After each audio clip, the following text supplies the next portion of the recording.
On est parti. Bonjour à toutes et à tous. Je m'appelle Arnaud Cohen, je suis directeur général et cofondateur de Mofi. Et je suis ravi de vous retrouver pour ce nouvel événement webinaire autour d'un des enjeux du Flex Office, qui est la conduite du changement dans un environnement et dans un projet Flex Office. Peut-être vous rappeler un peu les règles de fonctionnement d'un webinaire, ou en tout cas du webinaire sur Livestorm. Vous avez la possibilité en bas de poser vos questions et on fera une séquence de questions-réponses en fin de webinaire avec Christian et Aline. Donc je vous invite à partager vos questions. Elles peuvent être likées par d'autres personnes pour qu'on y réponde le plus précisément possible. Peut-être avant de démarrer, en attendant les dernières personnes qui se connectent, je vous propose de répondre à un questionnaire, un petit sondage, pour savoir à quand remonte le dernier changement que vous avez mis en place pour vos équipes dans votre entreprise. Alors allez-y, je vous laisse répondre.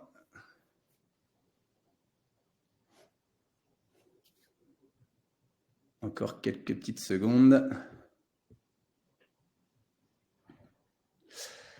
Alors, parfait. Donc voilà, ce qu'on voit, c'est que en fait, régulièrement, on a du changement dans les équipes. Alors, ça peut être parfois des changements qui vont être un changement d'ordinateur pour l'ensemble d'une équipe. Ça peut être un changement d'environnement de travail. Ça peut être un déménagement. Ce qu'on voit en tout cas, c'est que le changement, c'est quotidien dans les entreprises. On est dans des entreprises qui bougent, hein, donc c'est quelque chose qui s'accompagne régulièrement. Très bien. On va pouvoir. C'était intéressant aussi de voir que finalement, tout le monde a du changement, quel que soit l'espace temporel. Ce que je vous propose maintenant, c'est peut-être de vous présenter, de vous partager. Alors, hop, excusez-moi. Voilà. Peut-être un petit update de qui nous sommes, hein, Mofi. Donc, Mofi, on est une société éditeur de logiciels de gestion d'espace de travail. On opère depuis 7 ans et on a accompagné depuis notre création plus de 180 entreprises dans leur démarche de mise en place du flex office et du télétravail. Et on opère dans 18 pays actuellement. Donc on a depuis cette année une expertise assez forte sur le comment on accompagne ces entreprises pour avoir une meilleure utilisation des espaces et mieux accompagner les collaborateurs dans cette nouvelle organisation de travail. Ce que je vous propose, c'est d'aller se plonger dans un voyage dans l'univers du Flex Office et plus précisément sur la conduite du changement en évoquant le comment faire de mon projet Flex Office une réussite.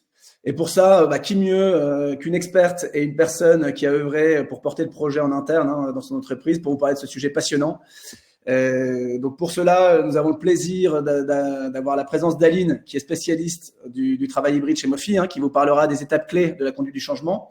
Et Christian Cuvelier, qui est responsable de l'environnement de travail chez Kiabi. Donc Kiabi, qui est une magnifique entreprise où les employés sont heureux. C'est le dernier rapport palmarès Best Place to Work qui le précise. Et donc voilà, je laisse la parole à Aline qui va nous partager et nous révéler tous les secrets d'une bonne conduite du changement dans un environnement de flex office. Bonjour à tous. Donc, moi, je vais vous parler vraiment des étapes clés et je vais vous illustrer aussi par des exemples clients qu'on a pu avoir. Donc, pour commencer, il faut vraiment effectuer un diagnostic. Donc, quels sont mes objectifs? Pourquoi est-ce que je souhaite mettre en place le Flex Office? Donc, ça peut être pour réduire mes coûts immobiliers. On a l'exemple d'un client qui était à l'extérieur de Paris et qui avait des locaux qui lui coûtaient cher, qui s'est dit, tiens, en fait, je vais plutôt rentrer à l'intérieur de Paris, être dans un bâtiment qui, même si c'était juste un seul étage, c'était à peu près 4 fois plus petit que ce qu'ils avaient par le passé. Et se dire, tiens, je vais mettre en place le Flex Office, je vais mettre en place un outil, je vais mettre en place de l'IoT et je vais faire un déménagement. Et il s'est rendu compte qu'il avait rentabilisé tout ça au bout de 9 mois. Et du coup, derrière, il avait des coûts immobiliers qui étaient 3 fois moins chers. Il y a aussi la possibilité donc sur le diagnostic de se dire, tiens, je veux optimiser la surface de mon bâtiment. Donc, se dire plutôt que chacun ait un poste attribué, sachant que la moitié du temps, même plus, tous les espaces ne sont pas occupés. Est-ce que je vais pas plutôt me dire, tiens, je vais mettre cet espace en flex office et je vais mettre plus de salles de réunion ou plus d'espaces de convivialité ou plus d'espaces de travail. J'ai aussi dans mon diagnostic la possibilité de me dire j'ai envie que les collaborateurs reviennent au bureau. Donc, comment faire en sorte que derrière, là, ils reviennent au bureau? Est-ce que justement, je leur offre des espaces de travail plus sympas, un cadre de travail qui va leur donner envie? Et je peux aussi me dire que c'est pour améliorer la cohésion des équipes. Donc, moi, par exemple, je suis responsable sales et je me dis, j'ai envie de faire toutes mes réunions commerciales le lundi. Et donc, du coup, j'ai envie que toutes mes équipes viennent le lundi sur site pour qu'on puisse se voir en vrai. Donc ça, c'est des diagnostics. Là, je vous en ai cité 4. Il peut y en avoir d'autres, hein, bien entendu. Mais c'est ce qu'on entend le plus souvent. Ce qui est important aussi, c'est vraiment d'écouter les collaborateurs. Donc, de leur poser à la limite la question, OK, de quoi avez-vous besoin pour bien travailler? Donc, il y en a qui vont pouvoir vous dire, moi, j'ai besoin d'un ordinateur portable. Moi, j'ai besoin d'avoir Internet. Moi, j'ai besoin d'avoir un espace où je peux me concentrer, où j'entends pas les gens, etc. En fait, ça va vraiment, selon les personnes à qui vous allez demander, ça va être différent. Ça peut aussi être un tech qui va vous dire, moi, j'ai vraiment besoin d'avoir mes 2 écrans devant, avoir une souris à côté, etc.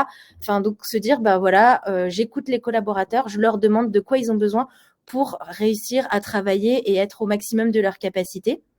Et grâce à ça, en fait, vous allez pouvoir embarquer les collaborateurs dans le projet parce que vous allez pouvoir répondre à une problématique qui est existante chez eux, se dire, moi, aujourd'hui, je n'arrive pas à travailler à 100% parce que il me manque ceci, il me manque cela. Là, en fait, justement, vous pouvez y répondre. Ce qui est important aussi, c'est de prendre en considération donc la réorganisation, sachant que ça peut être des travaux. Donc, vous pouvez très bien vous dire, moi, je fais des travaux sur mon site où on déménage sur un nouveau site et tout est en travaux. Nous, on a un client, ce qu'il a fait, c'est que après avoir posé justement la question aux collaborateurs de ce dont ils avaient besoin, il a décidé de faire des travaux sur tout son siège. Donc, le siège était fermé pendant plusieurs mois. Il s'est dit, on va tout réorganiser. Donc, par rapport aux réponses qu'on a eues, on a décidé de créer un espace silence. Donc, du coup, où là, les collaborateurs peuvent venir travailler, mais interdiction de parler. Donc, pas de téléphone, pas de visio, pas de je viens juste parler vite fait comme ça. Rien du tout. Vraiment, c'est un espace silence. Il y a un espace collaboratif qu'ils ont créé, donc avec des bureaux en forme de rond ou des bureaux en forme de cacahuète ou n'importe. Enfin, vraiment des bureaux qui vont permettre aux uns et aux autres de se voir et puis du coup de pouvoir travailler en collaboration. Ils ont gardé aussi des open space existants pour ceux qui souhaitaient continuer à travailler un petit peu comme avant. Ils ont mis des bulles, des salles de réunion, etc. Donc, ils ont vraiment repensé la manière de travailler. Il y a la possibilité aussi de faire du branding de salle de réunion. Donc, ça, c'est pour rendre le côté un petit peu sympa. On a un client, il l'a fait sous forme de jeu concours. Donc, c'était, voilà, ils ont posé comme question à tous les collaborateurs comment ils souhaitent appeler les salles de réunion. Et celui qui a gagné avait gagné une carte cadeau. Donc, il y en a qui ont dit des noms de pays, il y en a qui ont dit des noms de personnes célèbres ou des noms de vainqueurs des JO, etc. Donc, pour rendre un côté un petit peu sympa au niveau du nom des salles de réunion. Il y a aussi la question qui se pose sur tout ce qui est sécurité. Donc, sur tout ce qui est sécurité, ça va être, tiens, moi, par exemple, aujourd'hui, je suis sur site, j'ai besoin de savoir où se trouve l'extincteur. Là, je peux très bien allumer Mofi et regarder où se trouve l'extincteur, les sorties de secours, ou alors, si je cherche un secouriste du travail, de pouvoir réussir à avoir ça sur un outil. Et il y a aussi la question de la mutualisation des espaces. Donc, je peux me dire, tiens, moi, j'ai cet endroit-là qui n'est jamais utilisé. Donc, est-ce qu'on ne pourrait pas plutôt le transformer en espace collaboratif ou au contraire le transformer en salle de réunion ou en box, etc. Et après tout ça, l'important, c'est aussi de définir un budget. Donc, le budget, ça peut être sur de l'équipement. Donc, comme je vous l'expliquais tout à l'heure, certains collaborateurs vont dire, moi, j'ai besoin de tel équipement ou tel équipement. Donc, vous pouvez aussi partir du postulat de vous dire, moi, j'ai envie que tous les postes soient équipés de la même manière. Donc, tous les postes vont avoir un double écran, tous les postes vont tous les collaborateurs vont avoir un ordinateur portable, etc. Donc, de prévoir un budget pour ça. Il faut aussi prévoir le Wi-Fi partout, donc que tout le monde puisse avoir accès à Internet selon les endroits où il se trouve. Et puis, du coup, adapter aussi certains postes au métier. Donc, comme je vous le disais, par exemple, moi, je suis, on va dire, dans l'équipe tech. Il me faut un trackpad à côté. Il me faut vraiment 2 écrans, l'un en face de l'autre, etc. Donc, avoir l'équipement adapté à mon métier. Et sachant que en moyenne, si vous souhaitez faire des changements dans vos locaux, le plus bas budget, souvent, c'est à peu près 200 € par mètre carré et le plus haut, c'est aux alentours de 800 € par mètre carré. Mais 800 € par mètre carré, c'est vraiment, vous réaménagez tout, vous faites des gros travaux. 200 €, c'est juste, vous faites des petits travaux de réaménagement. Ensuite, pour mettre en place, par exemple, le Flex Office, justement, dans votre entreprise, il est possible de passer par un POC. Donc, qu'est-ce que c'est un POC? C'est juste tout simplement une phase de test. Donc, tout d'abord, il faut bien communiquer sur le projet. Donc, après avoir demandé aux collaborateurs quels sont leurs besoins, vous pouvez aussi très bien demander aux équipes quelles sont les équipes qui souhaitent faire partie de ce projet et qui, du coup, sont volontaires pour être dans le POC. Ensuite, vous nommez un ambassadeur ou plusieurs ambassadeurs. Ça, c'est vraiment très important parce qu'en fait, quand vous allez avoir un ambassadeur, c'est vraiment quelqu'un qui va porter le projet. Les collaborateurs vont pouvoir lui poser des questions, etc. Et puis, il va y croire. Et donc, du coup, c'est vraiment important d'avoir un ambassadeur qui le porte. Ensuite, vous avez la phase onboarding du projet, puis la formation, donc formation des collaborateurs, mais aussi la formation des administrateurs. Et puis derrière, on lance et on essaie de récupérer un retour d'expérience au bout de quelques semaines pour voir justement qu'en pensent les collaborateurs. Est-ce qu'il y a des choses à améliorer? Est-ce que, par exemple, il y a des règles que vous avez mises en place finalement qui ont été trop restrictives ou non? Ou ils vont peut-être se dire, ah là, je peux pas déclarer le télétravail, j'aurais bien aimé pouvoir déclarer le télétravail en plus, etc. Donc vraiment de recueillir le retour d'expérience des différents collaborateurs pour que justement on puisse améliorer et l'adapter au maximum. Et derrière, là, vous l'avez fait par exemple sur une BU et vous pouvez faire exactement la même chose sur d'autres BU et le dupliquer. Et ensuite, un facteur aussi clé là-dedans, ça va être vraiment faire rêver les collaborateurs. Donc, comment est-ce que je peux faire pour les faire rêver? Justement, je vous donnais l'exemple tout à l'heure du client qui avait fait des travaux complets dans son entreprise. En fait, eux, ce qu'ils ont fait, c'est qu'ils ont fait un blog spécifique et ils se sont dit, tiens, sur le blog, on va mettre un compteur à rebours et puis on va mettre de temps en temps des photos des travaux. Toutes les semaines, ils mettaient des updates des photos des travaux. Donc, les gens attendaient avec impatience justement cette semaine, alors comment est-ce que va y avoir l'avancée des travaux, etc. Et il y avait vraiment le countdown de la fin des travaux et donc à partir de ce moment-là où ils vont pouvoir revenir sur site, justement il y aura le flex office, il y aura leurs espaces de silence, il y aura leurs espaces collaboratifs, etc. Enfin, ils ont vraiment, tout le monde avait adoré, les collaborateurs avaient trouvé ça vraiment top et ça faisait un petit peu sous forme de jeu. Et vu qu'en plus derrière ça répondait à leurs besoins et à ce qu'ils avaient demandé, c'était d'autant plus positif et ça leur a donné d'autant plus envie. Donc, pour récapituler tout ça, il est important d'abord d'effectuer un diagnostic en interne. Ensuite, d'écouter les collaborateurs en leur posant la question de savoir ce dont ils ont besoin pour travailler. Pouvoir réorganiser aussi, si besoin, les locaux ou tout simplement une pièce ou deux. Définir un budget. Ensuite, la possibilité de mettre en place un POC, justement. Et puis, bien entendu, de cherry on top of the cake, faire rêver les collaborateurs. Merci Aline pour ces éclairages et cette clé de lecture. Je pense que ça doit intéresser un grand nombre de personnes qui se posent la question de mais en fait, comment on doit s'y prendre pour mettre en place le flex office et accompagner. Donc, merci pour ces grands principes d'une bonne conduite du changement. Ce que je vous propose maintenant, c'est de prolonger avec Christian de Kiabi, donc, qui nous fait le plaisir de nous partager la démarche de flex office qui a été mise en place chez Kiabi et qui va partager avec Aline, parce qu'en fait, ils ont travaillé en étroite collaboration lors de la mise en place du projet. D'abord en phase de spécification de projet, et puis ensuite, il y a eu Diane, alors qui participe pas au webinaire, mais qui était en chef de projet, qui est chez Mofi, qui a accompagné aussi sur la partie accompagnement pendant tout le long du projet pour un bon déploiement. Et donc, tout ça s'est fait de manière très collaborative. Donc, je vous laisse la parole, Christian et Aline, et merci déjà pour tout ce que vous allez nous partager. Je vais commencer par saluer tout le monde et dire que je suis heureux de partager l'expérience de Kiabi.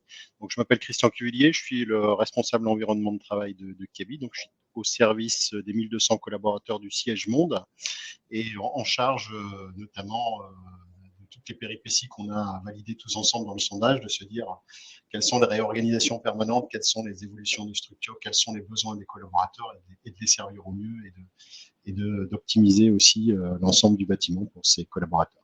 Voilà, donc voilà pour la présentation. Je passe le relais à Aline. Merci en tout cas, Christian, de nous partager ton expérience. Et du coup, est-ce que tu pourrais nous expliquer justement quelle était la problématique de départ chez Kiabi? Alors, elle pouvait être de plusieurs ordres, je dirais. Comme tout à chacun, on est sorti du Covid en ayant pris des décisions d'optimisation de notre bâtiment pendant la période Covid, c'est-à-dire qu'on a supprimé des mètres carrés qu'on avait en préfabriqué à l'époque.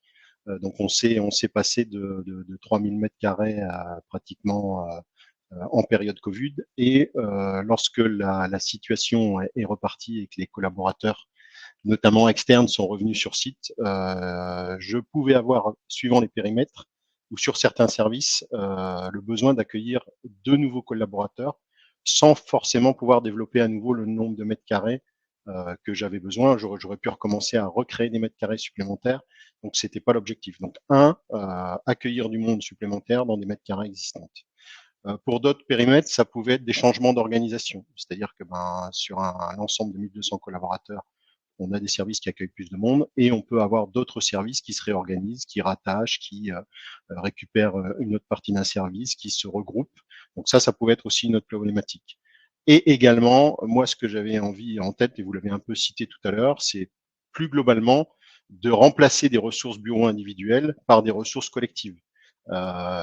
Constat flagrant, quand je reviens sur site, certes, je peux m'asseoir à mon bureau, mais si je reviens sur site, c'est plutôt pour rencontrer mes collègues, c'est plutôt pour échanger, c'est plutôt pour créer, c'est plutôt pour se retrouver, pour de la convivialité, et c'est donc plus des besoins collectifs que des besoins individuels, et c'est donc de basculer tranquillement une ressource individuelle inutilisée vers une ressource collective.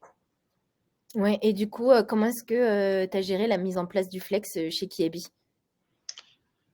Alors, ce qu'on a fait avant de parler à Mofi, on a parlé à Mofi, c'est de regarder un peu ce qui pouvait exister sur le marché en termes de prestataires qui pouvaient nous accompagner sur cette thématique de gestion des ressources, de réservation des ressources, tant d'un point de vue salle de réunion que bureau individuel. Donc là, moi, je suis pas du tout expert. Donc, on a associé notre service informatique.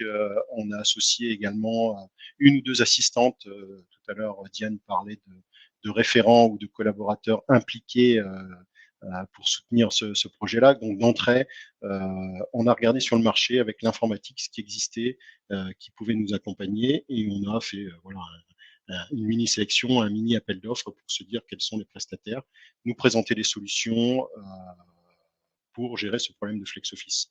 Ensuite, en parallèle, on ne pouvait pas faire ça sans également avoir une démarche RH concernant l'organisation de nos espaces de travail. On ne peut pas décréter unilatéralement de faire du flex office, de pas faire du flex office, comment on le fait, à quelle hauteur on le fait, pour quel métier on le fait. Donc c'était aussi d'écrire une démarche RH et valider cette démarche RH. On a ensuite, à partir des présentations qu'on a eues, fait un partage d'expérience avec une entreprise qui utilisait Mofi. C'est-à-dire que on s'est aussi dit, tiens, voilà, si c'est Mofi qu'on sélectionne, est-ce qu'on a une autre entreprise qui l'a testé, qui le pratique, qui l'utilise. Donc on a en off, sans Mofi, invité une entreprise qu'on connaissait dans le réseau qui utilisait l'application. Et ensuite, comme il a été brillamment dit tout à l'heure, on s'est dit, on va pas lancer 1200 collaborateurs comme ça. Est-ce qu'on a des services prioritaires? Est-ce qu'on a des gens volontaires? Et par exemple, à l'époque, on avait un service DSI web qui était plutôt volontaire pour tester l'application. Donc on s'est dit, on fait un POC sur un service. Ce POC, on l'a même étendu puisque à un moment donné, on s'est dit attention, ce POC sur l'informatique, il est très bien, mais il est focus sur un seul métier. C'est peut-être pas le service le plus représentatif, avec tout le respect que j'ai pour les services informatiques. Il nous faut aussi un service qui est un peu sur d'autres problématiques de déplacement, d'assistante, de métiers, de composantes de métiers différents. Donc, on a fait sur plusieurs services des POC avant de se lancer complètement. Et aujourd'hui, on fait plutôt des avancées à petits pas, service par service, pardon, sans aller jusqu'à un Big Bang complet qu'on atteindra, mais plutôt par petits pas. Et comment justement tu fais pour le mettre en place dans les différentes BU ou dans les différents services? Alors, quoi qu'il arrive, il faut que les équipes, on l'a dit, soient bien informées, soient inscrites dans la démarche, comprennent les enjeux. Donc, pour ce faire, à chaque fois, on s'est dit, d'abord l'outil, on le présente et on présente les enjeux au co-lead du service. On réunit les managers, on fait une présentation de cet outil, on fait une présentation des enjeux, du pourquoi, du comment, avant de passer aux équipes. Ensuite, on fait une présentation de l'outil aux équipes. Alors souvent, on le fait en collaboration avec Mofi, c'est-à-dire que les expertises de Aline ou de Diane sont là pour m'aider sur des questions techniques pointues. Et moi, je suis là sur la philosophie, les enjeux, le pourquoi on en arrive là. Donc, le co-lead, les équipes. Ensuite, on se donne un go, on lance, on pratique. Et tout de suite, après quelques semaines d'utilisation, alors pas au bout de, on s'est plutôt généralement laissé environ 2 mois, de faire un débriefing après quelques semaines d'utilisation en commun et voire en collectif en questionnant les collaborateurs. Ça nous permet quoi? Ça nous permet de ramasser l'incompréhension, celui qui pense qu'il y a un problème technique mais qu'il n'y en a pas, celui qui n'a pas réussi à se loguer, celui qui, enfin voilà, de ramasser tout ce qui peut être comme question, comme incompréhension et de recompléter par de la formation si c'est nécessaire. Et en tout cas, d'aller chercher les petites niches qui permettent pas d'avancer peut-être pour certains collaborateurs. L'élément important également, c'est que c'est parmi les règles RH qu'on a fixées. Pour l'instant, on fait plutôt du flex, ce que moi j'appelle dans mon village gaulois, c'est-à-dire autour de mon équipe, dans mon périmètre, dans ma BU. Effectivement, je peux le pratiquer dans un autre service. Je suis dans l'équipe RH pour y aller faire du flex en DSI, mais aujourd'hui, c'est pas ce qu'on a mis en place. C'est plutôt, j'aurais pu le citer d'ailleurs dans les étapes, c'est plutôt de faire du flex au sein de mon équipe. On n'a pas mis le curseur de le faire au-delà. Et justement, comment est-ce que ça a été perçu par les collaborateurs, tout ça? Alors, comme toute situation de changement, au départ, on rencontre plutôt des freins, et encore plus parce que ce mot flex office peut faire peur. Et moi, je le conçois. Chacun n'a pas la même appréhension du sujet, la même vitesse de réaction, la même vitesse d'acceptation. Voilà, ça peut aller très vite pour certaines personnes. Je vais citer un prestataire informatique qui va d'entreprise en entreprise et qui, pour lui, passer d'un bureau à l'autre, c'est presque pas un sujet, alors que quelqu'un qui va avoir par son métier ou par une situation peut-être ancrée ou un comportement personnel, avoir des difficultés à se projeter sur du flex office. Donc, la première chose, c'est que chacun réagit pas de la même façon et c'est tout à fait normal.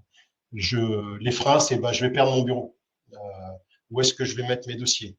Je dois réserver un bureau, je dois faire quelque chose de plus. Je pourrais plus mettre ma photo, je pourrais plus mettre ma plante. Et donc, c'est ces freins-là qu'il faut aller chercher et lever. Et après l'utilisation, c'est de constater que c'est possible et que ça n'a pas été plus contraignant que cela. Sur certains aspects, on peut être rassurant aussi, être certain d'avoir une place quand j'arrive, c'est-à-dire qu'on se confrontait aussi à des freins, du flex en disant mais là s'il y a surcapacité et que j'arrive et que j'ai fait la route, j'aurais peut-être pas de place. Justement, l'application, l'outil te permet de te garantir que tu n'es pas venu pour rien et qu'il y aura dans tous les cas une place, même si au sein de l'équipe, vous êtes plus nombreux. Je dirais également que pour les managers, c'est un outil qui permet d'anticiper l'accueil de nouveaux collaborateurs plutôt que de faire des suivis Excel en se disant bah tiens, je vais avoir telle personne qui va être là tel jour. On est tous confrontés à du télétravail, enfin en général, et je m'apercevais qu'il y avait des managers qui étaient en train de faire des tableaux Excel pour dire lui il est là tel jour, lui il est là tel jour. Ça veut dire que quelque part il y a un manque sur quelque chose pour suivre ou piloter l'équipe. Et dans tous les cas, moi ce que je voulais dire aux collaborateurs, et c'est peut-être aussi dans les présentations et dans la philosophie que j'ai faite, c'est de dire qu'est-ce que je gagne quand je perds mon bureau. Je perds mon bureau, mais je vais y gagner quoi en fait? C'est de mettre tous les points positifs face aux quelques points négatifs qu'il peut y avoir de plus avoir son bureau. Et justement, est-ce que c'est peut-être comme ça que tu as permis de faire en sorte que ce soit vu comme quelque chose de positif, le changement, ou tu as mis d'autres choses en place pour que justement le collaborateur se dise bah tiens, finalement le changement ça peut être positif? Bah, c'est effectivement, tu l'as cité tout à l'heure, c'est de faire en mode collaboratif, c'est d'informer, c'est de débriefer quand ça a été mis en place, c'est de donner le sens. Ça, c'est plutôt ce que j'appelle le mode collaboratif. Démontrer la réalité d'occupation des bureaux actuels, c'est très facile d'exprimer aux gens qu'il y a certaines journées où les bureaux sont totalement vides, où le service est totalement absent, ou alors je vais avoir 5, 10, 20, 30% de bureaux occupés. Je pense que c'est aussi facile de démontrer que c'est quelque chose qui bouge aujourd'hui, la vie au bureau, et on maîtrise pas bien ou on sent pas bien ce qui peut se passer dans le futur. Je suis pas certain qu'on revienne beaucoup plus au bureau. On y revient, mais qu'on y revienne définitivement et totalement, c'est pas, je le sens pas comme ça aujourd'hui, mais c'est juste mon avis. Encore une fois, bien dire ce qui va se passer quand je vais perdre mon bureau, qu'est-ce que je vais trouver à la place, et surtout, c'est de le démontrer après la mise en place. C'est-à-dire que quand ça a été mis en place, est-ce que j'ai pu accueillir de nouveaux collaborateurs sans que je développe le mètre carré? Bah, c'est plutôt oui. Est-ce que j'ai pu mettre en place des investissements permettant de compléter la gamme des besoins quand je suis pas au bureau? Bah, c'était oui. C'est-à-dire qu'il y a des espaces qu'on a complètement réorganisé en intégrant quelque part parfois une salle de pause, un coin détente, parfois ça a été une cabine complémentaire ou des espaces de retrait acoustique. Donc c'était de montrer qu'en diminuant les places occupées par les bureaux individuels, eh ben, on avait d'autres outils qui venaient, qui étaient tout aussi utiles, parce que quand j'étais au bureau, ben, j'avais besoin de m'isoler, j'avais besoin de faire un point avec mon hiérarchique, j'avais besoin de prendre un café avec mes collègues, et on n'avait plus cet espace pour l'instant. Donc c'était de démontrer, après la mise en place des résultats, ce qu'on avait apporté en point positif. Merci, merci Christian pour ton témoignage. Merci, merci Christian, merci Aline. Un grand merci pour cette participation à ce témoignage qui est vraiment très riche, et en fait c'est intéressant de voir qu'on peut constater que la communication est clé et que le métier de responsable de l'environnement de travail en fait est de plus en plus collaboratif, au même titre que le métier d'ailleurs de direction des ressources humaines. En fait, on voit que ces deux métiers-là sont des métiers qui nécessitent beaucoup plus de proximité avec les utilisateurs, avec les occupants. Ce n'est pas que une gestion de coûts, mais bien évidemment une gestion de mieux vivre le site et de mieux vivre le bâtiment. Et donc ça, c'est vraiment intéressant, et j'ai envie de vous dire, c'est assez riche, je pense, d'enseignements pour aussi bien pour nous chez Mofi, de ton témoignage, Christian, que pour tous les personnes qui nous regardent aujourd'hui. Parce que en fait, avec un bon accompagnement et un bon pilotage de ce projet, en fait, c'est un projet qui fait beaucoup de sens dans l'entreprise et qui devient un projet d'entreprise global. Et c'est vraiment intéressant de voir ça comme ça. Merci. Ce que je vous propose, alors je regarde en même temps si on a des questions. Donc vous pouvez poser vos questions. Je n'ai pas une question pour le moment. Alors c'est bien, c'est que s'il y a peu de questions, c'est que globalement vous avez été hyper clair dans votre partage. Est-ce que la méthode ou le mode opératoire est le même, quelle que soit la taille d'entreprise? Moi, je vais essayer juste de faire une petite réponse et après je passerai la main à Aline et peut-être à Christian d'ailleurs qui a peut-être un avis aussi là-dessus. Je pense que ce qui a été présenté par Aline sur la conduite du changement, ou en tout cas les différents process à mettre en place, sont adaptés par rapport à la taille de l'entreprise, à l'activité, à la maturité à passer au flex office. J'imagine que quand on est en open space, c'est pas la même chose que si on a tous des bureaux attribués. Donc c'est pas forcément une taille d'entreprise qui va définir le mode opératoire pour ce passage au flex office et au télétravail, mais plus une organisation de travail interne. Je sais pas si Aline ou Christian, vous voulez ajouter des choses à ça? Moi, j'allais dire que je suis d'accord là-dessus. Après, souvent, les petites structures vont pas forcément faire des POC par BU, parce que si, par exemple, il y a une vingtaine de collaborateurs, ils vont mettre directement la vingtaine de collaborateurs dedans. Mais après, au niveau des différents points qu'on a abordés, que ce soit écouter les collaborateurs, définir les objectifs, le budget, etc. En fait, ça, vous pouvez l'adapter à toute taille d'entreprise. Oui, je partage les propos. Il y a des fondamentaux qui restent vrais sur l'écoute, sur l'association des équipes, sur les enjeux, sur le pourquoi, sur le comment, sur enlever les freins.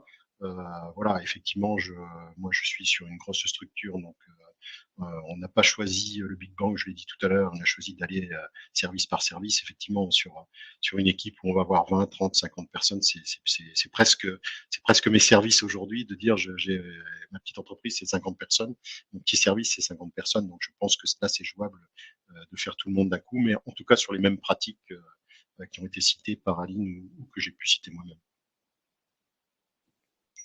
Super, merci pour ces réponses. Alors, je vois qu'on a écoulé les questions.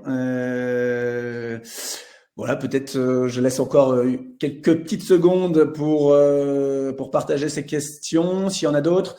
Quoi qu'il en soit, ce webinaire a été enregistré, il pourra être partagé à ceux qui le souhaitent, ainsi que la présentation synthétique qui vous a été présentée. Ce qu'on vous enverra aussi peut-être, c'est un questionnaire qui est un diagnostic de maturité, pour identifier où vous vous situez finalement, où votre entreprise se situe dans les étapes de mise en place de ce type de projet. Est-ce que vous avez un niveau d'équipement suffisant pour pouvoir passer très facilement au flex office, ou est-ce qu'il y a des phases avant pour pouvoir organiser ça, On parlait des équipements ordinateurs portables, par exemple. C'est un prérequis, clairement, pour ce passage-là. Donc, on vous partagera également ces éléments-là pour vous permettre de vous jauger sur cette dimension de flex office et de télétravail. Je regarde, voilà, je regarde en même temps, merci, c'était clair. Bon, merci Carole. Merci à tous. Encore un grand merci Christian pour ce partage d'expérience. On sait que Kiabi est une entreprise qui rayonne au travers de ses collaborateurs, où la marque employeur est vraiment installée forte. Et donc, encore un grand merci pour ce témoignage et ce partage auprès de tous ceux qui nous écoutent. Merci Aline. Avec plaisir. Merci Christian. On vous souhaite une bonne... C'est pas encore l'heure de l'appétit. Bientôt. Bonjour à tous et à très bientôt. Au revoir. Merci tout le monde. Merci. Au revoir. Au revoir.